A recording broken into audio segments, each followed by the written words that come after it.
Ayan guys, pabait pala ito si Madam Berlang.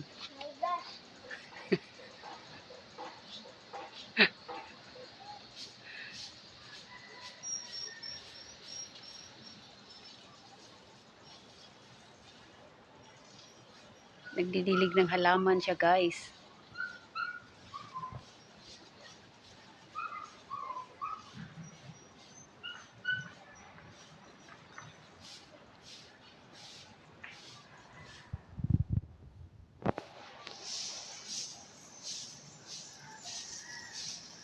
Yun talaga guys, kasi mabait ako guys. Diba? Magdidilig talaga ako guys kasi mabait ako. Ay, ay, ay. Pero kapag inuutosan ako ng mama ko, hindi ako. Ano, doon naman tayo sa ito. Dito na naman.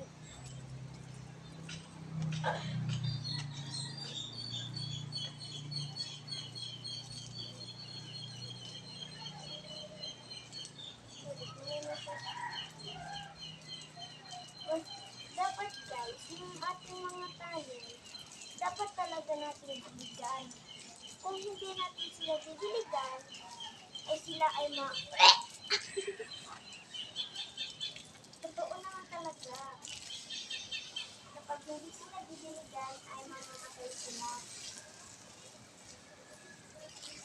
Dapat buong hapon ating didiligan sila.